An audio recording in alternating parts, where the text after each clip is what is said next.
Hello, Namaste to all. Welcome to Sakshi's विद्या साधना। इस video lecture में हम पढ़ेंगे class 10th science chapter 1 chemical reaction and equation का part 4 जो कि है डिकम्पोजिशन रिएक्शन। अगर इससे पहले आपने पार्ट 1, पार्ट 2, पार्ट 3 नहीं देखे हैं तो प्लेलिस्ट ज़रूर चेक करें। उन्हें देखने के बाद ही पार्ट 4 को आप देखें तो आपको ज़्यादा समझ में आएगा।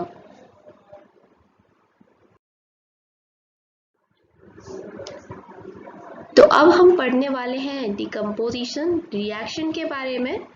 यहाँ पर एक एक्टिविटी दी गई है, एक्टिविटी 1.5 लिखा है इसमें, take about 2 gram ferrous sulphate crystal in a dry boiling tube. हमें एक बॉइलिंग ट्यूब में क्या लेना है? फेरस सल्फेट लेना है, और फेरस सल्फेट भी कैसा? इन क्रिस्टल फॉर्म, ठीक है। और बॉइलिंग ट्यूब ड्राई होनी चाहिए। देन हमको कलर नोट करना है फेरस सल्फेट क्रिस्टल्स का। उसके बाद हमें हीट करना है बॉइलिंग ट्यूब को over the flame of a burner और spirit lamp as shown in figure 1.4। फिर उसके बाद हमें ऑब्जर्व करना है कलर क्रिस्टल्स का हीटिंग के बाद कैसा होता है। मतलब पहले एक बार हम उनके क्रिस्टल्स का कलर देखेंगे, फिर हम उन क्रिस्टल्स को गर्म करेंगे एंड देन दोबारा देखेंगे कि अब कलर में क्या चेंज आया या नहीं आया। देखिए, ये कोई लड़की है, कर रही है एक्सपेरिमेंट, और ये बर्नर है, ये बॉइलिंग ट्यूब है, और इस बॉइलिंग ट्यूब में यहाँ ये नीचे फेरस सल्फेट के क्रिस्टल्स हैं। और यहाँ क्या हो रहा है, ये बोला जा रहा है do not point the mouth of a boiling tube at your neighbours और योरसेल्फ।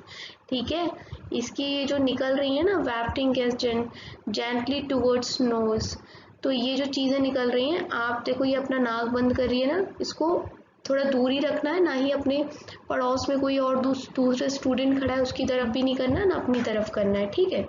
हमें लैब में बहुत ही सावधानी के साथ काम करना चाहिए, और अभी आप छोटे बच्चे हैं तो हमेशा अपने टीचर की देखरेख में ही इन काम को करना। Correct way of heating the boiling tube containing crystal of ferrous sulphate and of smelling the odour. देखो ये तरीका होता है, थोड़ा हाथ इस तरीके से ओडर को स्मेल करने का कि किस तरह की खुशबू या बदबू आ रही है। Have you noticed that green color of ferrous sulfate crystal has changed? You can also smell the characteristic odor of burning sulfur.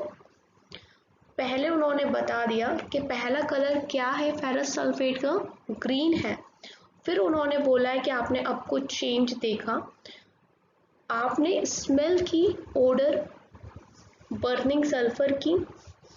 तो अब देखिए हम रिएक्शन देखते हैं। रिएक्शन क्या है? Ferrous FeSO4 ferrous sulphate, formula होता है FeSO4। हम इसको हीट कर रहे हैं। जब हम इसे हीट करेंगे तो हमें मिलेगा फेरिक ऑक्साइड और 2 अन्य गैसेस मिलेंगी हमको, ठीक है। अब जब ये गैसेस हमें मिल रही हैं, एक मिलेगी सल्फर डाइऑक्साइड और दूसरी मिलेगी सल्फर ट्राइऑक्साइड। डाइऑक्साइड बिकॉज यहाँ पर O2 है और यहाँ O3 है, इसलिए ट्राइऑक्साइड है, ठीक है। ये दोनों गैस है और ये S लिख रहा है, इट मीन्स ये सॉलिड फॉर्म में हमें कुछ मिलने वाला है। अब इस रिएक्शन में होता क्या है ये देखिए। In this reaction you can observe that a single reactant break downs to give simpler products. This is decomposition reaction.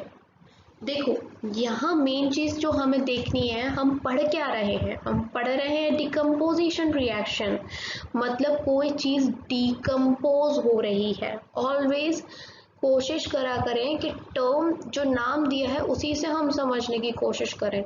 जैसे इससे पहले हमने पढ़ा था कॉम्बिनेशन रिएक्शन, मतलब कंबाइन कर रहे हैं किसी से, फिर हम कुछ बना रहे हैं। लेकिन यहाँ हम उसका उल्टा कर रहे हैं, डिकम्पोज कर रहे हैं, तोड़ रहे हैं। यहाँ तोड़ ही तो रहे हैं, यहाँ देखिए एक ही रिएक्टेंट था और ये टूट के एक से ज़्यादा में डिवाइड हो गया, डिकम्पोज हो गया। तो हम कह सकते हैं कॉम्बिनेशन का एकदम ऑपोजिट है ये।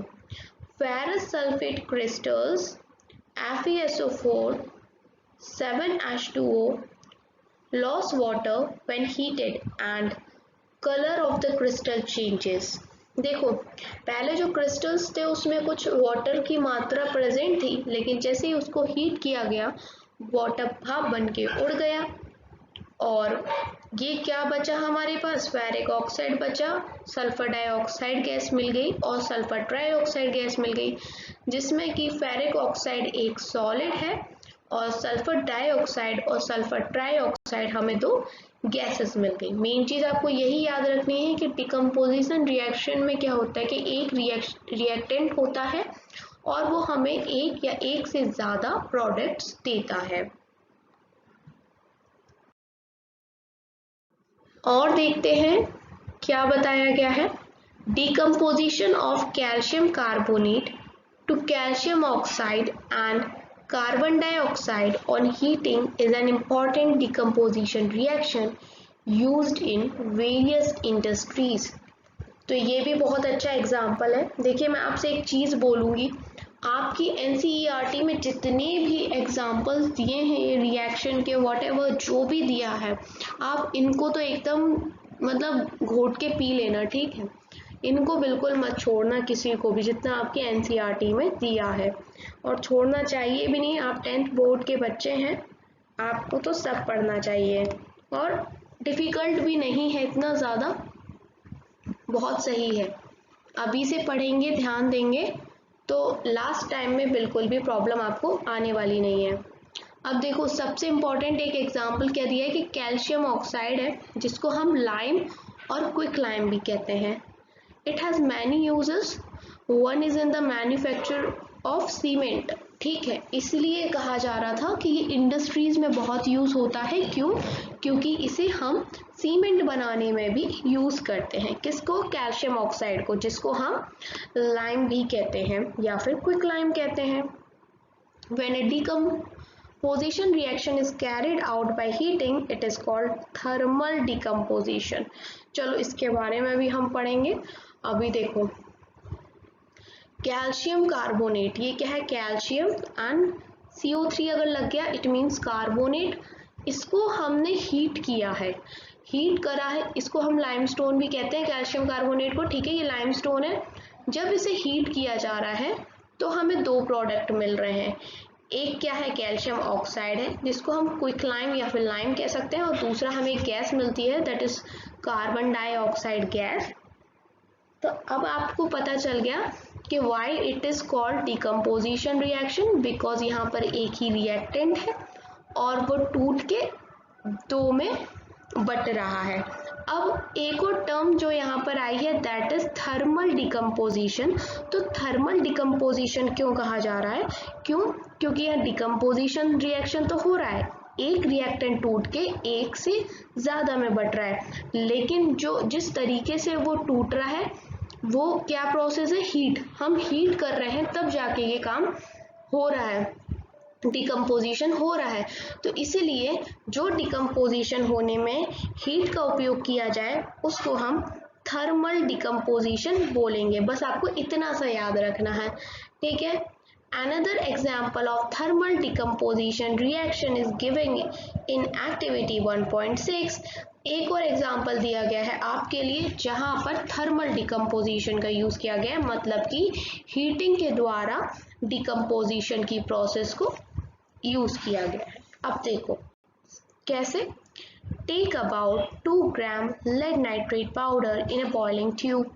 देखो ये बॉइलिंग ट्यूब है, हमने इसे लेड नाइट्रेट ले लिया, ये बॉइलिंग ट्यूब है। अब बहुत गरम है तो इसे हाथों से तो पकड़ोगे नहीं, इसलिए हमने अब पेयर ऑफ टोंग्स भी लिया है, जिसमें मम्मी जैसे पकड़ती है ना नॉर्मल गरम चीजों को, वैसे ही लैब में भी होता है। Hold the boiling tube with a pair of tongs and heat it over a flame as shown. ठीक है, पकड़ लिया हमने पेयर ऑफ टोंग्स से और इसे बर्नर के ऊपर गर्म कर रहे हैं। What do you observe? Note down the changes if any। आपने क्या ऑब्जर्व किया? आप इन चेंजेस को लिखेंगे अगर कुछ भी चेंजेस होते हैं तो। देखिए यहाँ पर हमें ये रिएक्शन देखने को मिलता है। मेन चीज़ तो यही है, अगर कुछ भी रिएक्शन हो रहा है तो आपको लिखना भी पड़ेगा कि वो क्या रिएक्शन हो रहा है। लेड नाइट्रेट था तो पहले लेड नाइट्रेट का फॉर्मूला लिख लो, PbNO3 ट्वाइस। ठीक है, अब ये डिकम्पोज होके हमें बहुत कुछ दे रहा है। क्या क्या दे रहा है? That is lead oxide, nitrogen dioxide and oxygen. बाकी जो ये 4, 2 और ये 2 जो सामने लगे हैं, ये क्यों लगे हैं? ये बैलेंस करने के लिए लगे हुए हैं। ठीक है, तो ये जो बैलेंसिंग वाली प्रोसेस है मैं आपको पहले पुरानी वीडियोस में बता चुकी हूँ, तो इसलिए अगर आपको नहीं आता बैलेंस करना तो आप उनको ज़रूर देखना, पुरानी वीडियोस को प्लेलिस्ट चेक करना, आपको सब मिल जाएगा। ठीक है,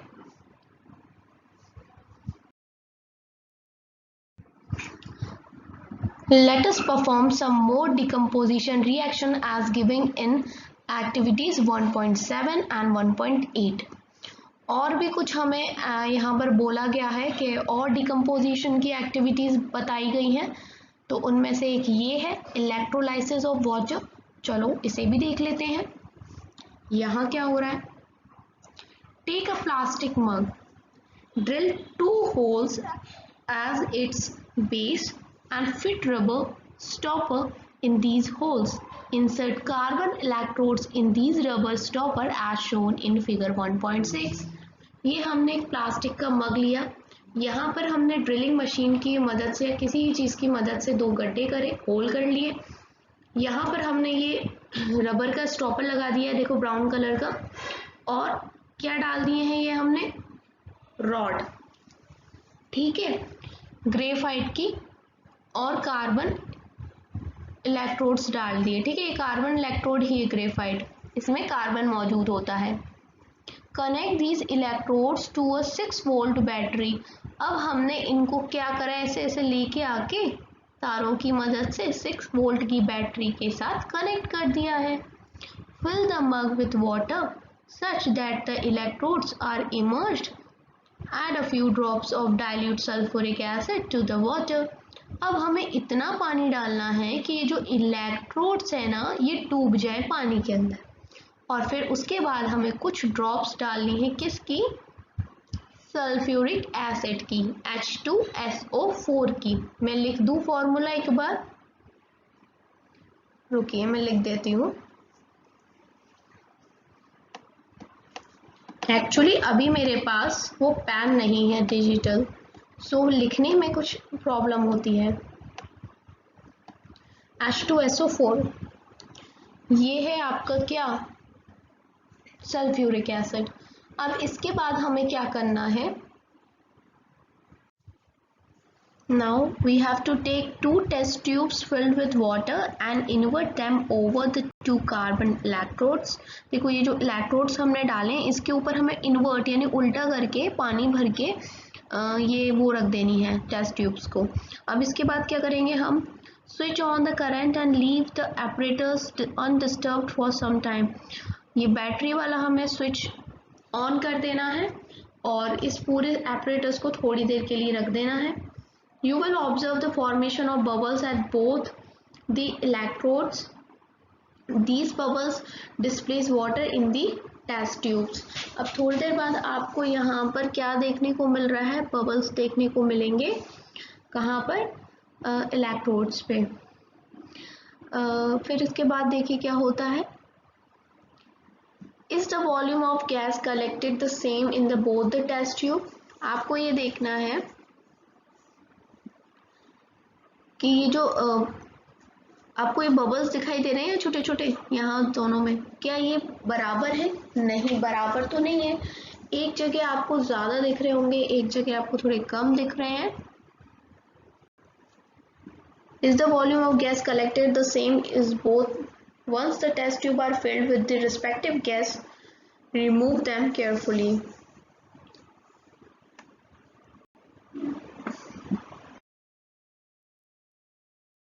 से पूछा था कि जो वॉल्यूम कलेक्ट हुआ है दोनों टेस्ट ट्यूब टेस्ट ट्यूब्स में गैस का वो बराबर है या नहीं है, और किस टेस्ट ट्यूब में क्या रहेगा, ये सब वगैरह वगैरह। तो मैं आपको बताती हूँ कि देखिए, पहली चीज़ तो वॉल्यूम सेम नहीं होगा, इजी सा आंसर, क्योंकि आपको फॉर्मूला तो पता है ना, वाटर का फॉर्मूला क्या होता है, लिख दें हम यहाँ पर। वाटर का फॉर्मूला होता है H2O, H2 और H2O। तो यहाँ पर हाइड्रोजन 2 है लेकिन ऑक्सीजन एक ही है, यानी हमेशा जो हाइड्रोजन होगा और ऑक्सीजन जो होगा वो किस रेशियो में होगा, 2:1 के रेशियो में होगा। यानी हाइड्रोजन 2 होगा तो ऑक्सीजन 1 होगा, इस तरह के रेशियो में ये हमेशा हमें वाटर के फॉर्मूले में देखने को मिलेंगे। हाइड्रोजन हमेशा 2 रहेगा, ऑक्सीजन 1 रहेगा, रेशियो की बात हो रही है, ठीक है। अब आगे देखेंगे कि किस इलेक्ट्रोड पे कौन सी गैस है, तो कैसे पता पड़ेगा। इसको पता करने के लिए हमें जेंटली इन इलेक्ट्रोड्स को यहाँ से निकालना पड़ेगा। अब निकालने के बाद इन टेस्ट ट्यूब्स को हमने निकाला, इन टेस्ट ट्यूब्स के अंदर गैसेस हैं। अब हमें ये पता करना है कि किस टेस्ट ट्यूब में कौन सी गैस है। इसके लिए हम क्या करेंगे, एक कैंडल लेके आएंगे, ठीक है, और कैंडल के पास 1 बाय 1 हम इन टेस्ट ट्यूब्स को लेके जाएंगे। जैसे ये एक कैंडल है, ठीक है, इस कैंडल में से यहाँ से कुछ भी आग सी निकल रही है, ठीक है। अब जब हम इस कैंडल को इस वाली पे लेके आए, कौन सी वाली है, कैथोड वाली है, कैथोड से C लिख दे, एनोड पे A लिख देते हैं। तो आपने देखा होगा कैथोड साइड में आपको हाइड्रोजन भी दिख रहा है। ये हाइड्रोजन कैसे है, कैसे पता पड़ेगा हमें, ऐसे पता पड़ेगा कि जब हम यहाँ पर कैंडल लेके आए तो यहाँ पर कैसी साउंड आई, पॉप साउंड आई, और आग सी निकली, क्या निकली, आग टाइप की निकली और पॉप साउंड आई। और जब भी पॉप साउंड आएगी तो हमें पता चल जाएगा कि यहाँ पर हाइड्रोजन है। और वहीं अगर हम बात करें किसकी, एनोड की, तो जब हम एनोड पे आए तो कोई भी पॉप साउंड नहीं आई, कोई आवाज नहीं आई, सिर्फ एक ब्राइट सी लाइट आई। कैसी light, bright, B for bright light आई, और ब्राइट लाइट आती है ऑक्सीजन में। तो इससे हमें पता चल गया कि एनोड पे ऑक्सीजन है और कैथोड पे हाइड्रोजन है। तो इसी के साथ आपकी ये एक्टिविटी 1.7 तो खत्म होती है। अब हम नेक्स्ट एक्टिविटी 1.8 को देखेंगे।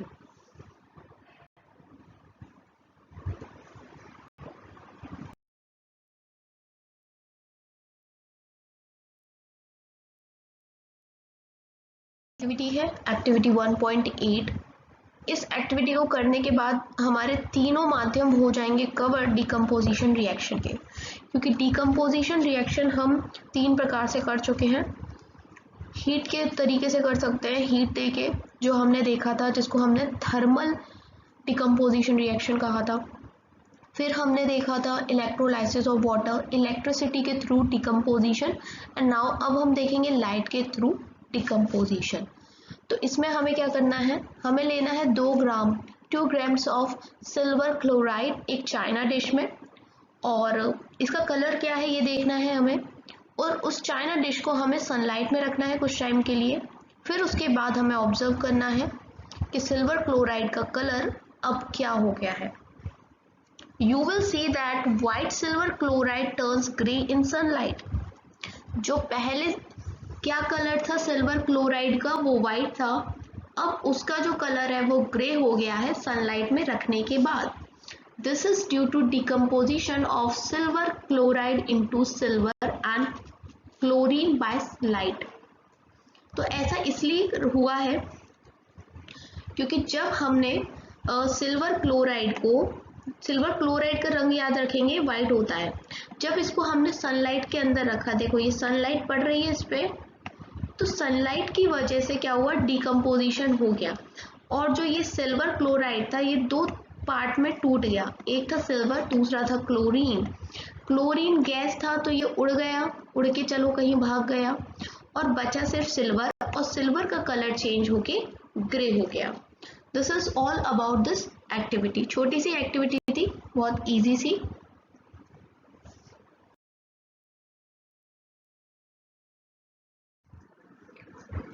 इसी सेम चीज को हम सिल्वर ब्रोमाइड के साथ भी कर सकते हैं, जैसे हमने क्लोराइड के साथ किया यानी क्लोरीन के साथ किया। बस यहाँ पर Cl की जगह Br कर दीजिए यानी ब्रोमीन को ले लीजिए, ब्रोमाइड कहेंगे इसे हम, सिल्वर ब्रोमाइड। सेम ये भी एक गैस है तो ये कहीं उड़ के चली जाएगी और इसका कलर चेंज हो जाएगा। The above reaction are used in black and white photography.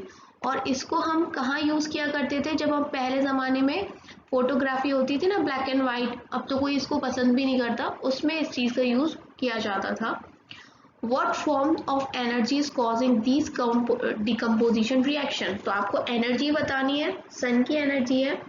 We have seen that decomposition require energy either in the form of heat, light or electricity. हमने ये चीज अभी तक देखी ना कि जब भी डिकम्पोजिशन रिएक्शन होता है कोई ना कोई प्रकार की जो एनर्जी है उसका यूज होता है, whether it is heat, light और इलेक्ट्रिसिटी।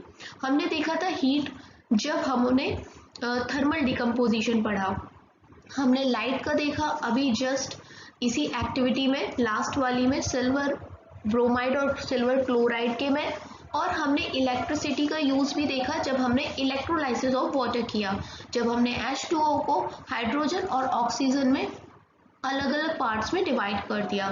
तो अब आप याद रखेंगे कि डिकम्पोजिशन के लिए हमें एक एनर्जी की रिक्वायरमेंट होती है और वो एनर्जी हीट, लाइट, इलेक्ट्रिसिटी में से कुछ भी हो सकती है, जो कि यूज होती है रिएक्टेंट को तोड़ने में। Reaction in which energy is absorbed are known as endothermic reaction. और आप इससे एक और चीज याद रखेंगे, आपको एक इम्पॉर्टेंट टर्म यहाँ पर मिली है, दैट इज एंडोथर्मिक रिएक्शन। जिन रिएक्शन में एनर्जी को एब्जॉर्ब करते हैं, ठीक है, जिन रिएक्शन में एनर्जी को एब्जॉर्ब करते हैं उनको एंडोथर्मिक कहते हैं। और जैसे जिन रिएक्शंस में एनर्जी बाहर को निकल रही है, एमिट हो रही है, उसको एक्सोथर्मिक कहते हैं। इन चीजों को आप याद रखिएगा। अभी आपको ये वीडियो कैसा लगा मुझे ज़रूर बताएं कमेंट करके। नेक्स्ट वीडियो किस सब्जेक्ट की चाहिए ये भी आप मुझे बता सकते हैं। वीडियो थोड़ा भी पसंद आता है और आपके लिए हेल्पफुल होता है तो प्लीज़ लाइक कीजिएगा। नेक्स्ट वीडियो में मिलते हैं, तब तक के लिए bye bye. Thanks for watching Sakshi's Vidya Sadhana.